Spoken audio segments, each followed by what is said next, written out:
Et Madame Pérodin, nous sommes ici dans un espace monumental au Grand Palais où sont exposées plus de 160 œuvres d'art. La question que je voulais vous poser, quelle histoire veut-on raconter dans une aussi grande exposition? Éclairez-moi. Haïti, 2 siècles de création artistique, évidemment, il s'agit de l'histoire de la création haïtienne. Mais nous n'avons pas voulu donner à cette exposition un caractère essentiellement historique en faisant un déroulé chronologique.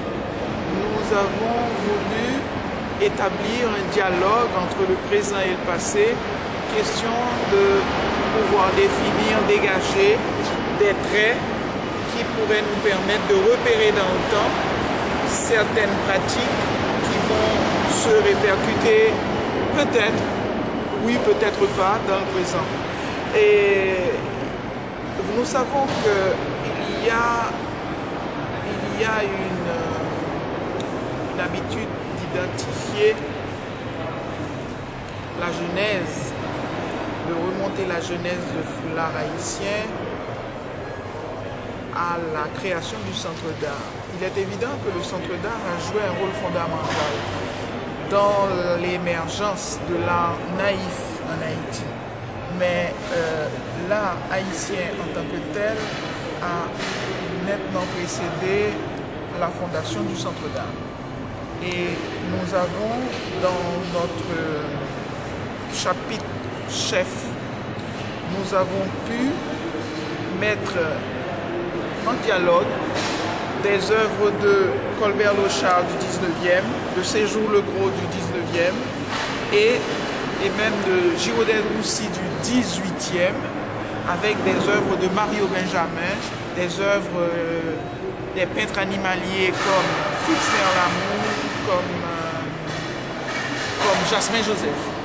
Il s'agissait pour nous de dégager, de retracer le regard que l'artiste jetait sur la vie politique en Haïti et sur le chef en particulier. Et nous avons pu suivre ce cheminement avec lui et j'invite le public à le faire aussi. Et parlez-nous un peu des catégories de choix. Des catégories de choix. Des catégories de choix. Les styles, tout ça. Comment s'y est-on pris? Oui. On est parti du principe de contourner toutes les catégorisations abusives, toutes les discriminations qui ont voulu que l'art haïtien ne soit que naïf ou que vaudou. Et on s'est dit, nous allons élargir le cadre, être très sélectif, mais en même temps sélectionner large, dans le sens où de nombreuses catégories sont présentées ici. L'art naïf est certainement présent à travers les grands maîtres, les maîtres de l'art naïf haïtien. Nous avons des œuvres qui nous viennent des péristyles, nous avons des œuvres qui nous viennent des loges maçonniques. Nous avons des œuvres qui nous viennent des ateliers des artistes et nous avons établi justement ce dialogue dont j'ai parlé entre ces œuvres-là. Donc les œuvres contemporaines, les œuvres anciennes, les œuvres modernes sont en dialogue dans cet espace qui est conçu d'ailleurs comme une installation. Puisqu'on parle de choix, et nous n'avons pas vu de photographie et tout cela. Oui, il est évident que le choix ne peut pas être exhaustif, pour plusieurs raisons.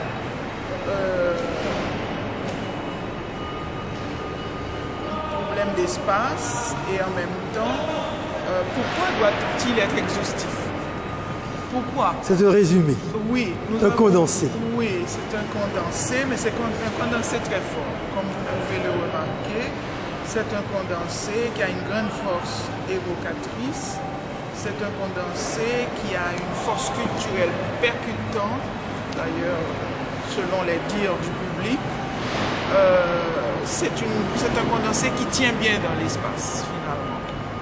Qui n'est pas en dichotomie, qui ne met pas en dichotomie, par exemple, Jean-Michel Basquiat et Hervé Télémaque, ou encore ces deux artistes-là, avec Pierrot Barra et Duréus Lérisson. Tout ce monde se tient. Oui, c'est un condensé. Et pour faire ce choix. Mais est-ce que ce choix n'a pas été déchirant, puisqu'il fallait réunir 2 siècles d'histoire de création artistique dans un même espace, au Grand Palais, Madame Deredin? Est-ce que le choix n'a pas été déchirant? Bon, le choix a été ferme, a été sérieux et a été sans concession. Maintenant, en ce qui a trait à cette exposition, et ici à Paris, on peut voir, mais il y a d'autres Haïtiens qui voudraient voir de près cette exposition colossale. Qu'est-ce qui est prévu? Quel suivi? L'idée, c'était de rendre cette exposition itinérante, mais nous n'avons pas encore pu ficeler ce projet d'itinérance. J'espère qu'au fur et à mesure que le public arrivera, des directeurs de musées, conservateurs viendront, peut-être que nous finirons par avoir une proposition. Mais je ne peux rien avancer parce que nous n'avons aucune promesse ferme d'itinérance, sauf que l'exposition pourra sans doute arriver en Haïti, si Haïti est prête à la recevoir. Mais c'est une grosse machine. Au moins 60 artistes, c'est ça? Et 60 artistes et 180 œuvres. Et un catalogue de 230 pages. C'est une grosse machine. Parlons-nous un peu, rapidement, comment ça s'est mis en place. La mise en place. Je crois vous avoir dit que ces œuvres nous proviennent des collections privées et publiques en Haïti et à l'étranger. Ces œuvres nous viennent d'artistes haïtiens d'Haïti et d'artistes haïtiens de sa diaspora. Ces œuvres nous proviennent d'ateliers d'artistes et ces œuvres nous proviennent aussi, ont été réalisées dans certains cas, in situ ou encore des œuvres que les artistes ont produites spécifiquement pour l'exposition. Par exemple, David Boyer a travaillé spécifiquement pour l'exposition. Et tant d'autres, Guyodo a bénéficié d'une résidence d'artiste, oui, ici, et il a réalisé cette œuvre que vous voyez exposée dans la salle.